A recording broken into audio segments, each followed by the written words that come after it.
छोटासा सादरीकरण.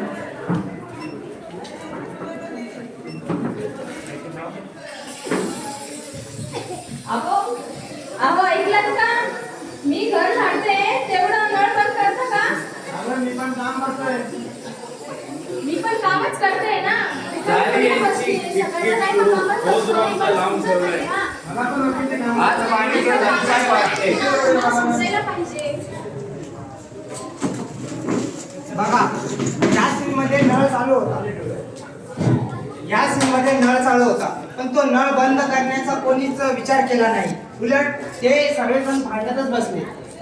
आई पण नळ बंद करू शकत होते त्यामुळेच नळ बंद केला नाही. त्यामुळेच पाण्याची टंचाई आपण वाढली. पाणी अडवा, पाणी जिरवा, पाणी अडवा, पाणी जिरवा, पाणी अडवा, पाणी जिरवा, पाणी अडवा, पाणी जिरवा.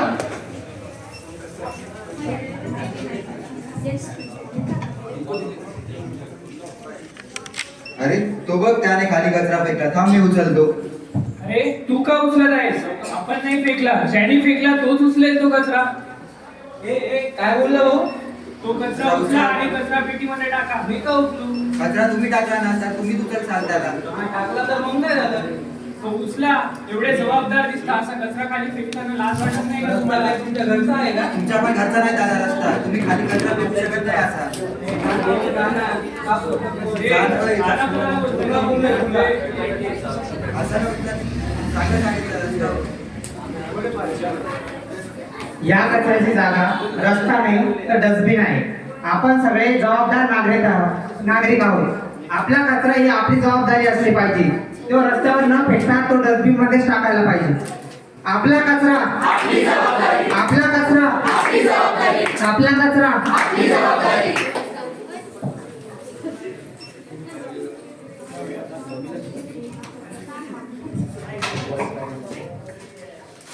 हो थांबा थांबा. काय झालंय? काय करताय? असं नाही का तुम्हाला? ओपन काय करताय? लग्न का तोडताय? मला लाकूड पाहिजे. हो, तो राहिलीच आहे. तो वाढलेला लाकूड तोडा ना. मला हेच लाकूड पाहिजे ना चुलीसाठी. हो पण तुम्हाला माहित नाही का हिरवे झाडाचे किती फायदे आहे आपल्यासाठी? नाही पाहिजे मला. हो, हे आपल्याला ऑक्सिजन देतात, सावली देतात, फळं फुलं अजून सर्व काही देतात. तरी का तोडायची तुम्हाला? मला पाहिजे ना झाड चुलीसाठी. हो तुम्ही मला एक सांगा, तुम्ही कधी झाड लावलंय का? मी तुला काय सांगू? का सांगू म्हणजे जर तुम्ही झाड लावलंच नाही तर तोडताय का?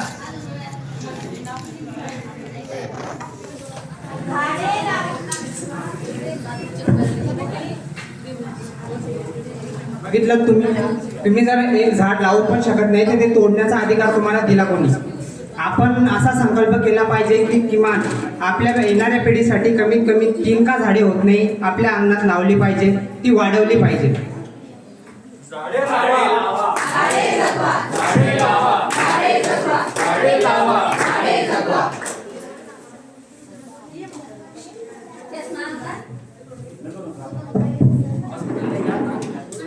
वृक्षदादा इथं तर माझं घर होतं. कुठे आहे माझं घर?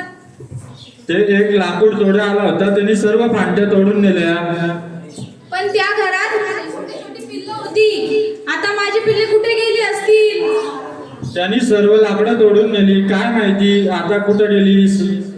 आता मी काय करू? कसं शोधू माझ्या पिल्ल्यांना?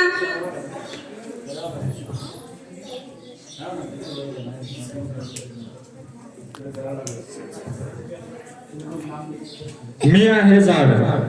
माझ्या फांद्या तोडल्या जातात, माझी मुलं उपटली जातात. मला जर तोडलं तर तुम्हाला ऑक्सिजन फूल हे कसे मिळणार?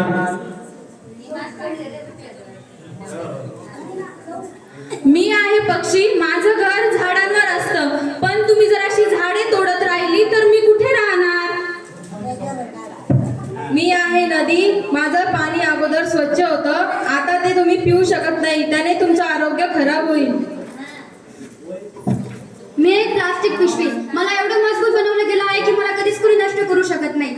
मला लोक सामान आणण्यासाठी दुकानात वापर करतात पण आणलं की लगेच तसंच फेकून देतात. मग मी तसंच नदीत समुद्रात जाऊन मासे कासव हे माझ्यामुळे मरून जातात. मी सूर्य. मी रोज सकाळी वेळेवर उगवतो, पण तुमच्या चुकीमुळे आज पृथ्वी तापते, आज पृथ्वीचं तापमान वाढतंय. मी आहे शेतकरी. कधी अवकाळी पाऊस पडतोय, कधी दुष्काळ पडतोय, तर अशाने प्रदूषण वाढत चाललेलं आहे. तर त्याच्यासाठी आपण झाडे लावले पाहिजे. तर मी आहे पृथ्वी, तुम्ही सर्व माझीच लेकरे आहेत.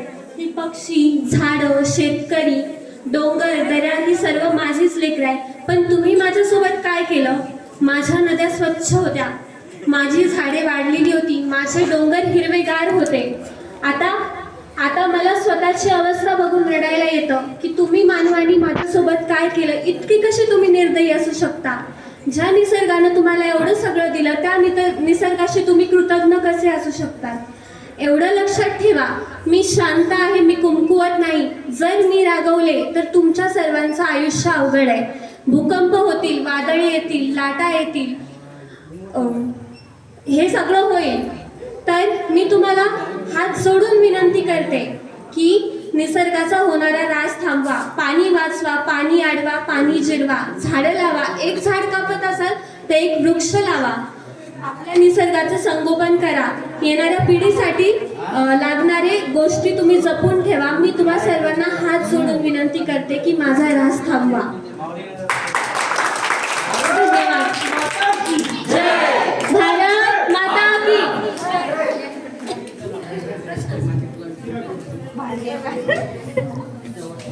स्वच्छ हवा, स्वच्छ पाणी, पर्यावरणाची हीच कहाणी.